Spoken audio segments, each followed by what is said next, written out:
সরকারিভাবে দেওয়ার পরও আমরা আমাদের কাছ থেকে টাকা নিচ্ছি, টাকা মেম্বার চেয়ারম্যান নিছে। যখন এই টাঙ্কিটা দিয়ে দিচ্ছে মানে পানি দাম চালু করে দিলাম করতে সুযোগ সুবিধা ভালো হয়। সরকারিভাবে পানির লাইনটা দেওয়া হয়েছে আজ থেকে 2-2.5 বছর ধরে। আজ থেকে প্রায় 1-1.5 বছর ধরে লাইনটা বন্ধ আছে।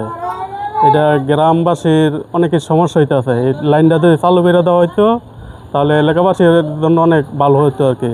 লাইনটা তো প্রথম দিছিল, তারপর এটা সরকারিভাবে দেওয়া হয়েছে। অনেক 1-1.5 বছর ধরে এটা লাইনটা বন্ধ। এখন কেউ ওই পানি পাইতেছে না, পানির অনেক সমস্যা হয়। আমরা পানি পাই না ঠিক মতো, কারেন্ট বিল চাইলে আমরা টাকা দিতে পারি, আর তা চায় না, আর ঠিক মতন দেয় না পানি। আমরা 4-5 মাস ধরে বছর হয়ে যাইব আমরা পাই না। আজকে দেখা যাইতেছে আমাদের এই ট্যাঙ্কিটা বন্ধ, এটা থেকে মানুষ সেবা নিতে পারতেছে না। সাইডে পানিটা এটা চালু হোক, 300 ফ্যামিলির সবাই সুযোগ সুবিধা চাক, আমরা চাইলে এটা চালু হোক। আমরা পানি টাকা দিচ্ছি, মানে পানি ব্যবস্থা না করে আমরা পানি অনেক কষ্ট করতে আসছি। আর কত কষ্ট, আমরা 3000 টাকা দিচ্ছি। পানি কষ্ট করতে আসছি, আমরা গরিব মানুষ, আমরা পানি কষ্ট করতে আসছি। করতে গিয়ে আমরা পানি আমরা কল ডাবাই লিতাম, আমরা সমস্যা ডাবাই থাকতাম, আমরা হিত বিক নাই গেত। তো আমরা কীভাবে পানি ইয়া করি? বন্ধ অনেক দিন ধরে তো বন্ধ, 4-5 মাস ধরে বন্ধ। 3-4 বছর ধরে এটা গাড়া হয়েছে, বুঝছো? গাড়া হয়েছে পরে এই পর্যন্ত টুকটাক পানি আমরা একবেলা করে দিত, খাইতাম। 4 মাস ধরে টোটালই বন্ধ, অন্যান্য পানির লাইন বন্ধ। আমগো এই পানিটা যদি ঠিক মতো না যায় তাইলে আমরা কেমনে পানি কইতে পারব?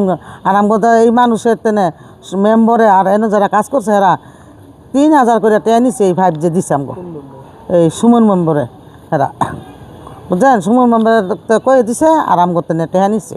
নিরাপদ পানি সরবরাহ প্রকল্পের আওতায় আমাদের এই প্রকল্পটি হয়েছে এবং এটার কাজ ইতিমধ্যে সম্পন্ন হয়েছে এবং ঠিকাদার প্রতিষ্ঠান মেসার্স হাবিব এন্টারপ্রাইজ এটা 2 বছর চালিয়েছে এবং এটার মেয়াদ শেষ হয়েছে গত 28 ফেব্রুয়ারি। এবং এখন হচ্ছে আমরা এই প্রকল্পটি আমাদের ইউনিয়ন পরিষদের কাছে বুঝিয়ে দেব। এটার জন্যই আর কি বন্ধ রয়েছে।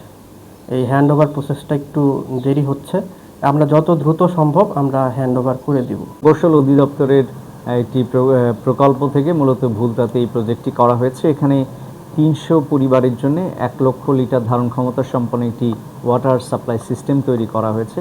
তো সেটি স্টিল নাও এখনও পর্যন্ত ইউনিয়ন পরিষদকে হ্যান্ডওভার করা হয়নি, এটি ঠিকাদারই চালাচ্ছিলেন। তো আমরা আশা করছি আগামী 2 সপ্তাহের মধ্যে এটি আমরা ইউনিয়ন পরিষদকে হস্তান্তর করব, তখন ইউনিয়ন পরিষদ এটি তাদের নিজস্ব ব্যবস্থাপনায় পরিচালনা করবে।